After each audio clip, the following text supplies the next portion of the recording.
Hello everybody, I hope each one of is fine and doing great in your studies. So this is the result of SBI Clerk Prelims 2020 and in this I got 83 marks out of 100 and जो cut off गई थी EWS and general की same थी 71 and yes prelims में ज़्यादा मतलब आपका वो नहीं होता है, मार्जिन से नहीं रहता, बट मेंस में EWS का आपका थोड़ा सा बेनिफिट मिलता है 3-4 मार्क्स या समटाइम्स 8-10 ऐसे ही होता है, बट प्रीलिम्स में मतलब सेम ही रहता है I think so. And second thing ये कि मैंने आज स्कोर कार्ड क्यों शो किया, क्योंकि मेरे पास मतलब मैंने देखा मेरे पास था स्क्रीनशॉट, तो मैं सोचा शो कर दूं।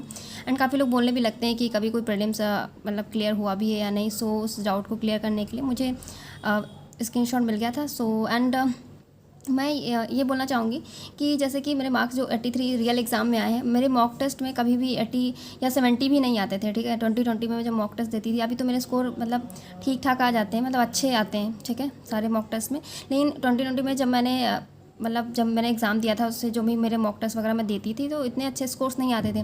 तो आप लोगों को मैं यही बोलूँगी कि आप लोग पैनिक मत होइए, जिनके स्कोर अच्छे नहीं आ रहे थे या जिनके मॉक टेस्ट में नहीं अच्छे आ रहे हैं एंड जिनका एग्ज़ाम है स्पेशली कल, तो आप लोगों को पैनिक होने की ज़रूरत नहीं है, क्योंकि आपका मॉक टेस्ट आपके एग्ज़ाम को डिसाइड नहीं करेगा, वहाँ पर डिफाइन नहीं करेगा। आपके मॉक टेस्ट का लेवल डिफरेंट होता है एंड एग्ज़ाम आपका कंपेरेटिवली ईजी ही होगा, ठीक है। तो आपको पैनिक होने की कोई ज़रूरत नहीं है, बिल्कुल भी स्ट्रेस मत लीजिएगा वहाँ पे जाके, नर्वस मत होइएगा एंड पैनिक तो बिल्कुल नहीं होना है वहाँ जाके कि कैसे क्या होना है। भले ही कोई भी सेक्शन जैसा भी रहे, आपका ईजी रहता है, मॉडरेट रहता है, कैसा भी रहता है। एंड सेकेंड थिंग कि अगर आपका कोई सेक्शन थोड़ा बहुत ऊपर नीचे हो जाता है, लाइक होता है कि हम वहाँ पे तुरंत पैनिक होने लगते हैं कि अरे क्या आ गया एग्ज़ाम में, या कुछ भी, मतलब सारे एस्पायरेंट्स के साथ होती हैं जैसी ऐसी सिचुएशन। जिन्होंने एग्ज़ाम दे रखे हैं तो उन्हें तो काफ़ी अच्छा सा आइडिया होगा। जो बिगनर्स हैं, जो फर्स्ट टाइम एग्ज़ाम देने जा रहे हैं, तो आप लोग बिल्कुल पैनिक मत होइएगा ये सोच के कि मतलब कैसा एग्ज़ाम आ गया है। अगर एक सेक्शन थोड़ा सा भी आपको लगता है कि कहीं आप स्टक कर गया कुछ भी है, तो जो सेक्शन आपके हाथ में है तो उनको और अच्छे से अपना 100% दीजिएगा उन्हें बेस्ट करने की, ठीक है। जिससे आपका प्रीलिम्स से क्वालिफाई हो जाए एंड आपके मार्क्स भी अच्छे हैं। तो आपको बिल्कुल घबराना नहीं है एग्ज़ाम पेपर देख के कि कैसा क्या है, ठीक है। ओवरऑल अच्छा ही आएगा पेपर एंड सब लोग अच्छे से एग्ज़ाम दीजिएगा अपना, एंड कॉन्फिडेंस लेवल भी आपका अपना मेंटेन रखिएगा वहाँ पे। बिल्कुल भी स्ट्रेस मत लीजिएगा किसी भी तरीके का, पैनिक मत होइएगा, मैं बार बार यही बोलूँगी, क्योंकि बिगनर्स के साथ प्रॉब्लम होती है, मेरे साथ भी होती थी, अभी भी लग रहा है मुझे इस बार भी। एंड और क्या थोड़ी सी टिप्स देने के लिए, लाइक जैसे इंग्लिश में है, शॉर्ट में बता देती हूँ मैं ब्रीफ में, कि आप लोग सबसे पहले ग्रामर सेक्शन से स्टार्ट कीजिएगा। मतलब ये नहीं कि सबसे पहले आरसी सबसे लास्ट में करना है आपको। जो भी वन लाइनर क्वेश्चंस हैं, लाइक एरर डिटेक्शन हो गया या ग्रामर बेस्ड जितने भी क्वेश्चंस होंगे, उसके बाद फिलर्स वगैरह हो गया, पैरा जंबल वगैरह हो गया, जो शॉर्ट्स वगैरह दिए होंगे, शॉर्ट क्वेश्चन वो कर लीजिएगा। देन क्लोज टेस्ट, देन सबसे लास्ट में आपको आरसी अटेम्प्ट करना है, ये इंग्लिश का रखिएगा। एंड मैथ में सबसे पहले simplification, quadratic equation, series, then DI, उसके बाद सबसे लास्ट में आप अरिथमेटिक सेक्शन कीजिएगा, ठीक है। जो जंबर्ड फॉर्म में क्वेश्चंस होंगे पहले उन्हें अटेम्प्ट करने की कोशिश कीजिएगा मैथ में।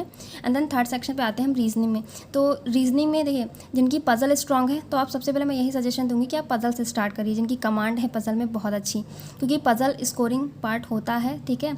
और जिनकी कमांड नहीं है, जिनकी पजल में थोड़ा बहुत प्रॉब्लम है, तो आप सबसे पहले जंबर्ड फॉर्म वाले क्वेश्चन उठाइएगा। इसमें भी होते हैं लाइक 5 मार्क्स के, सिलोजिज्म हो गया, इनइक्वालिटी हो गया, नंबर सीरीज़ हो गया, एंड वन वर्ड के कुछ क्वेश्चन होते हैं like blood relation and order and ranking, मतलब इसी तरह के जो क्वेश्चंस होंगे।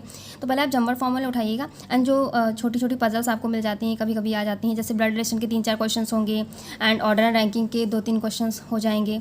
इस तरह के अगर आ जाते हैं तो छोटी छोटी पजल्स कर लिया। देन उसके बाद में अगर आपको कोई लंबी पजल दिखती है, देन सबसे लास्ट में आप उस पर मतलब मूव कीजिएगा, ठीक है, अगर आपकी पजल में कमांड नहीं है तो, जिससे आपका मतलब ओवरऑल अच्छा मार्क्स बन जाए, ठीक है। तो यही स्ट्रेटजी रखिएगा, बस यही बोलना था मुझे। बस अच्छे से एग्ज़ाम दीजिएगा and all the best for the test, sorry for the exam. मैं भी खुद ही नर्वस हो रही हूँ बोलने में, so sorry. And yes, thank you very much and all the best for the exam.